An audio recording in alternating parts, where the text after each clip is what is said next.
This episode of WDW Today is being sponsored by All-Star Vacation Homes. And picture this, you invite 7 people to do a podcast with, and you realize, you're just not going to fit into Pop Century with that. I mean, you could, but it just wouldn't be comfortable. Even a moderate resort. Why not get a nice All-Star Vacation Home? So that way everybody has their own room, and that way when you get together you can sit around the dining room table. Maybe you go by the pool.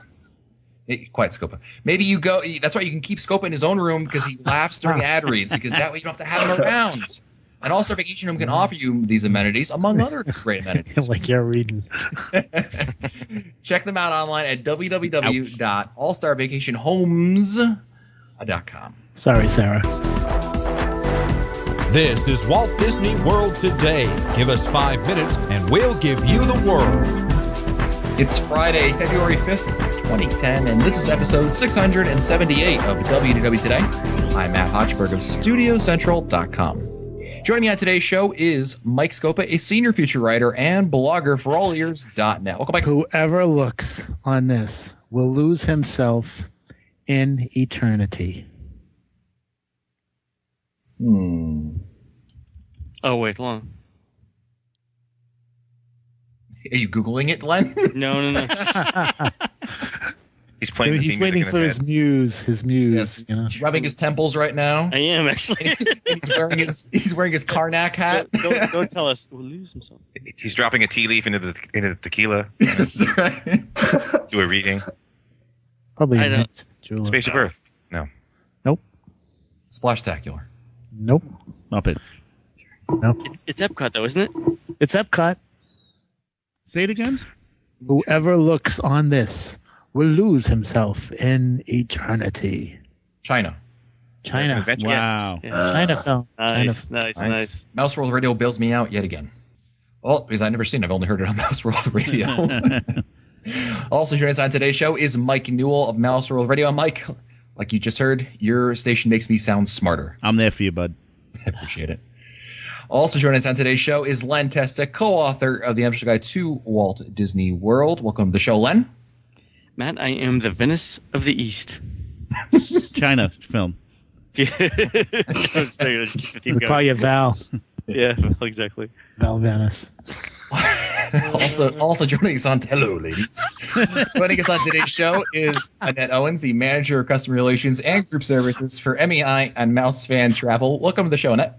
Hey, this is going to be a challenge to keep all you guys in line, you know? Oh, we're Mom. well-behaved boys. I can't wait to see. Mm-hmm. Good luck, bro. Also joining us on today's show is Fred Hazelson, the master statistician of The Unofficial Guide and TouringPlans.com. And Fred, has that title stuck yet, Master? Yeah, it's stuck. It's on my business cards. Nice. I'm good to go. Good. I bet your bosses at your day job have no clue what that means, though. No, they don't care. They don't care. Good job, eh? Keep it up, eh? Here we go. Also joining us on today's show is Henry Wirt, the developer of TouringPlans.com and host of Beta Mouse Podcast, which is hosted also by Kidani Katie. Welcome to the show, Henry. Hey, thanks for having me on. By the way, I said master developer, Matt. Oh, No, you got to earn that. You got to earn that. Yeah. It's one of those things, yeah. Okay, fine. There's a chain of command to these things. It only takes about 2 weeks, though. So Yeah, so You're there, Henry. You're really, there. you make it past the first month working with us, and you're golden. Okay. I love the changing titles. I love that. So now on today's show, Len, if there's one aspect about this show that never changes, it's that we really try sound not quality. to mention the unofficial guide as much as we can. We really, we're trying to be as subtle as possible, and we would not amount to creating bits about it. Be it characters or sound effects or anything like that. We like to be as subtle as we can. But you know what? We're demure about this whole thing, right? It's That's right. But today, Len, it's all about the unofficial guide. Actually, it's not about the unofficial guide. It's about one of the offsprings, I guess, of the unofficial guide. it's actually about the website. And we're talking about, of course, the Lines mobile web application that's available at touringplans.com. Lines.touringplans.com, I should say, if you want to go to it specifically. And this has been going on. How long? It was in beta for a while, and then it was released. So how long has this really been in development now, Len? So it's I think we released it in mid-November. It was in beta a little bit before that, but I think the official launch was mid-November, maybe third week of November. 2009, and it's been going strong since then. Right. So why don't you explain, Len, to our listeners? This may be actually news to some people. Some people are not familiar with everything that's going on the internet. Tell us a little bit about what Lines is exactly. Lines is a mobile wait time website. So it's at mobile.touringplans.com. And what it does is it shows you the estimated and current standby and fast pass wait times for every attraction in all 4 parks. So it'll tell you right now, for example, what the wait time is at Space Mountain, and it'll also show you. It also allows you to enter in the wait time that you observe. So if our estimates are off a little bit, you can enter in the actual wait time, and we'll update our measurements and make adjustments as we go on from there. Cool. Now let me ask Henry something. Now, I mean, I've been around the internet. I've seen some apps that are out there, both either mobile web apps like yours, which I should say mobile web apps are an application where you don't need to actually download anything. You just access it via your mobile device. Be it a downloaded app or one of those another web app, there are other ones out there that help you plan which attraction you should see next. Why should we use Lines? Yeah, so for the first thing, Lines is available on multiple mobile platforms. So if you have an iPhone, an Android, a Palm Pre or Pixie, and or a BlackBerry phone, you can access wait times from us. The second thing is that we combine sort of the best of 2 worlds in the sense that we have lots of users, and Touring Plans has been around for a while, and same with Unofficial Guides. So we have a lot of people who are using the app in the parks right now. But the really cool thing is that we use a lot of historical data, and we do a lot of statistical analysis, which Fred can talk about, to actually come up with an independent estimate of all the wait times for every single day. And so really where these other apps are sort of just relaying around what Disney says, we've come up with our own estimates, and we think they're pretty good. Yeah, absolutely. I mean, it's really an interesting system because not only does it rely on the estimates and the algorithms that you guys have been working on for years. This goes back to the touring plans that, Len, I know that you helped really work with Bob and back in the day to create. But I was going to say revolutionize or perfect, but your words work too. Okay, Halfway. I'll just be back here, the shrinking violet. But Fred, the Lines, one of the unique things about Lines is that it takes in what people are seeing and they can contribute to Lines and make it a better product because it helps with the predictions, right? Yeah, absolutely. We have, the thing is that we wanted to start off in a position that even if nobody submitted any times, we would provide an estimate. And so we worked hard to use all the historical data that we have to come up with models that'll help us predict, without having user input, what the waits are going to be. But then we also knew that if we have enough users using this thing, and when they're actually using it in the park, they can observe the time that's outside of an attraction and submit it, both so that we can update our models, and that's so other users in the park can see kind of live updates as they're happening. Absolutely. And so now, Len, if you're someone who wants to use this, tell us a little. Take us as an example of how you would use Lines to help you in your trip. So if you're for example getting up in the morning and you're not at the parks when they open, which is typically 3/4 of the people who are going to the park for that day, you might use Lines for to check the wait times at the attractions right before you head out the door to see which park has the lowest current waits and head to that park for the day. So, for example, if you're getting ready to head out the door and you notice that there's already a 45-minute wait at Kilimanjaro Safaris or at Expedition Everest, maybe you don't head to the Animal Kingdom. Maybe you find a park with lower waits, like maybe there's only a 10-minute wait at Soarin', so you'd head to Epcot that day. That's one way to do it. Mm-hmm. It's also great in a similar situation when you want to park hop to figure out where to park hop to. Henry? Another feature that we have that's pretty useful and we're messing around with is we'll tell you when we think the fast passes are gone for the day. So for some attractions it doesn't matter too much, but for Toy Story Mania it's there's a queue for the fast pass line itself in the morning. So if you're going to Magic Kingdom in the morning and you want to switch over to Hollywood Studios, you can check out exactly Woot. My favorite park. Well, it's actually Animal Kingdom, but that's another story. I'm serious. I don't know why. Wow. I think we're losing your connection, Henry. going through a tunnel. Can you hear me? So if you want to switch over to Hollywood Studios and see, but you're like, I don't really want to wait a 60-minute wait time in Toy Story Mania, we'll let you know. And so it's not limited by park or geography or whatever. Cool. One thing that the most obvious comparison I can make, Len, is the Disney offers I think they call it the Mobile Magic thing. Is that the one where they have the ability, they offer park guests similar options? Tell us how your product differs from that. Henry, you want to do that?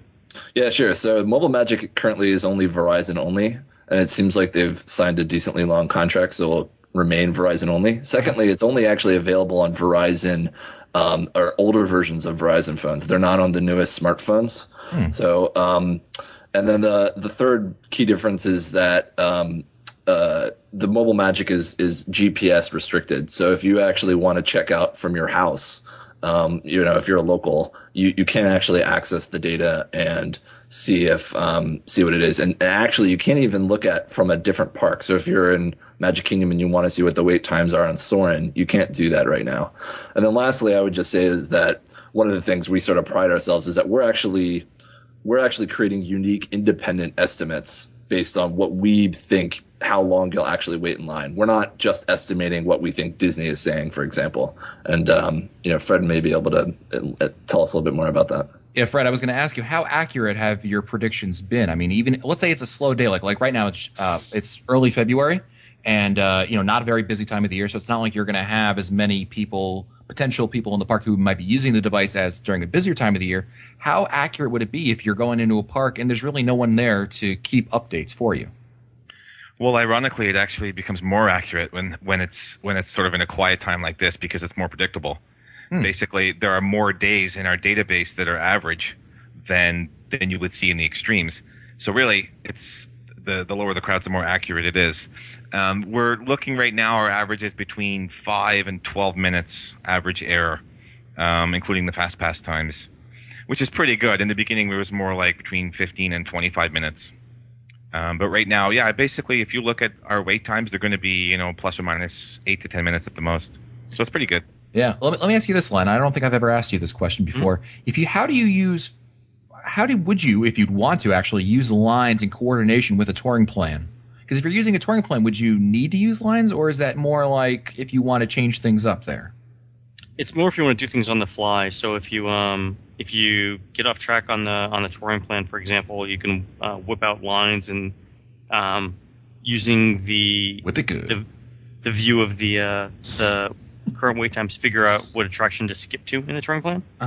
Would be great. Or if you just want to, come back like in an afternoon, for example, and you're not sure where to start and you're not using a touring plan, you can use it to figure out. You can use our estimates of what the park is going to look like over the next few hours to figure out what to ride now and what to defer till later. And that's a huge help when you're trying to figure out, for example, if you want to hit headliner attractions like Space Mountain and Splash Mountain, do you go now in the afternoon and endure a long wait, or are things going to thin out as the park gets nearer to closing time? And if so, how much is it going to thin out, and what can you do in the meantime? Those are the kinds of decisions you can make with the predictions. Yeah, and I wanted to add one quick point to that, which is last week you had an episode where there was a question about how can I convince my parents to use the touring plans, and I was screaming into my iPod just telling them to use lines because touring plans don't work for everyone. Were you like on a bus or something when you did that? Yeah, it was kind of awkward. People gave me strange looks. It was cool. This is right. Tall man screaming at himself. Actually, this is right after he watches The Price is Right and yells the prices up. It's $3. Come on. So, touring plans has been known a lot for our crowd calendar on our website and also touring plans. But what we're really excited about with lines is that it fits really well for different types of people. Maybe you have to go for a certain few days a year and, you want to pick your own parks and you don't want to use touring plans. Lines is a great just companion for you. You arrive at the park at 4:00 and you don't want to have to walk all over to see how long the lines are. And also you want to get, another independent estimate of how long the line is going to be. So we can really help you out with that. Absolutely. Now, Scopa, you were just in Walt Disney World last month for the marathon. Tell us a little bit about how your experience with lines, because this is probably your first trip, I could think. Maybe Reunion, you could have used it also. But talk to us a little bit about how that worked into your trip. Were you weren't using a sextant, a compass, and the stars to It was tough when I couldn't tell the time when the sun wasn't out. So. What's happening? But I believe that we used it at reunion, and it became what was really interesting is that if I was, regardless of which park I was at, when I was thinking about, gee, I want to check out this attraction, it got to be very much of a habit for me to pull out my iPhone and look at lines, because what I had found was just what I think it was Fred who said, you probably within about 5 minutes of being like right on. So I knew that whatever I saw in my hands in the iPhone was going to work for me, and it really helped me. Not only just it helped me save time. I think that's one thing that always kept coming up in my head, is that I didn't walk over to an attraction and find that it was 20, 30, 40 minutes longer than what the app said. And the app would actually help me decide how I was going to tour the park. So I thought it was very helpful in that regard. Cool, thanks. And there's actually a funny story about lines, how helpful it actually is. Fred, I'm pretty sure you were there at the. I know what you're going to say. This is awesome. You know where I'm going with this, Fred? You talking about the Great Movie Ride? Yeah, about the wait times over there. That was with Henry and I. You mean when we went to speak to the cast member at Great Movie Ride? Is that there was. We went and had a conversation with a friend of ours that's a cast member at the Great Movie Ride, and he was congratulating us on the lines. He said, "This is great," and we said, "Oh, thanks." He said, "Yeah, I use it all the time to update my time board." And I said, "Well, wait, what do you mean? We're supposed to be estimating what you're putting." It's a Disney cast member who's using our application to update Disney's own wait times. That's why I said, no. we've created this endless loop. It's going to explode. This can't happen. Don't do that, because That's funny. So yeah, the thing was, it was great that he thought of it, right? I mean, it was a nice little it's awesome. recommendation. It's like, yeah, don't do that, because we're assuming you guys aren't doing. Well, that's like in Back to the Future, where Doc Brown explains what could happen if they meet each other, the future self and old self. That is funny. So funny. Oh man. Yeah. So what's new? What are you guys working on for Lines now? Because I know it's a constant project. And Henry, what do you guys? What's underneath the hood over there? What are you guys looking to? How are you looking to improve Lines from here on out? Yeah, sure. So it's currently still in beta, so you can actually try it for free if you want to. But we definitely think touringplans.com, the full subscription is worth the price. But we're trying to really. Fred and I have been working endless nights, just trying to improve the models, and we've done a lot of things to try to improve the models on the day using the data from that day. So we've had such amazing usage already that it's really improved the accuracy of our estimates as well as the crowd calendar. So that's been awesome. But we actually have a feature announcement, a WDW Today exclusive, if you will. Ooh, scoop. Scoop. Yeah. Coming up right after this break. Well, no. So by the time you listen to this, you could go check this out now. So if you go to m.touringplans.com, what we're doing now is we just estimate the current wait times, and we'll give you the next hour and a half. And that should give you enough time to sort of plan your next little moves. But the thing that we really wanted to do is, one of the power of Lines is that we don't just, know what the times are now. We can predict into the future. So what we're going to do is give you the full days of estimates for each attraction, and also give you tomorrow's. So if you are, it's in the morning and you haven't park hopped yet, and you want to see what the wait times will be like for Space Mountain later in the day, like near park close potentially, or at Toy Story Mania right before Fantasmic, we can give you that information. And further, if you've just settled into your hotel room at 9 p.m. or whatever, and you're thinking about the next day, we'll be able to give you estimates for the next day for your favorite attractions and tell you how long the lines are. So we're really excited about the evolution of the product. Wow, that is pretty cool. I mean, it's great from a planning standpoint, because a lot of people always have that question about. I mean, if you can look even just one day ahead. You're planning your trip. You're going to Disney World the next day, and you're arriving at 2:00. What's going to be the best park for me to go to? What are the lines going to look like? That's always the big question. Yeah. Right, so we're laying it all on the table. We're gonna give you all of our estimates, and we think we can be pretty accurate, especially for the whole day and tomorrow. Absolutely. Now, Len, one last question for you. Mm-hmm. When is Marvin going to be integrated into lines? Or actually, I asked Henry that question last week. Can we start doing Marvin banners across the? Is Marvin here? He's on his way. There I am. Here I am. You want to be on lines, Marvin? Yes, of course. I want to be everywhere. Who's your favorite researcher for the Unofficial Guide? I can't say that right now. Well, since my check is signed by Len, I guess it's Len. It's Len. The checks are signed by me, so yeah, it's pretty much gonna be. Thank you, Marvin. That's awesome. Great. Well, guys, it's a wonderful product. Again, it's m.touringplans.com where you can check that out. It's free right now, so obviously if you're going to Walt Disney World, you got nothing to lose if you've got a smartphone. And again, the phones that we're able to work with that, Henry, are iPhones, Blackberries, Android. Did I miss one? And the Palm Pre, if you have it. And please, if you're going down there, let us know. Give us feedback and please submit times. It'll dramatically help us out. So thanks. Absolutely. We'll definitely check it out, guys. Thank you so much for your help. Cool. Thank you. Yeah. Thanks for having us on. And don't forget that this episode of WDW Today is being sponsored by All Star Vacation Homes. After you spend a long day submitting lines, wait times, of course, why not go to an All Star Vacation Home? That way, after a long day in the park, you can relax, go in your own private pool, and you can, you know what? Now that you can actually sit in the private pool and you can look at lines for tomorrow and check out the wait times, and then go into the movie theater room and watch something on the big screen over there, or maybe you make yourself a nice little dinner. Whatever it is, All Star Vacation Homes has the perfect house for you for your next trip to Walt Disney World. Check them out online at www.allstarvacationhomes.com. If you want to find our older episodes, read our show notes, or send us your comments, visit the WDW Today website at wdwtoday.com. For Len Testa, Mike Newell, Mike Scopa, the fabulous Annette Owens, Fred Hazelton, and Henry Work, I'm Matt Hochberg. We'll see you on the next show. Stupid Judy, stupid energy. This has been a production of Mouse World Radio.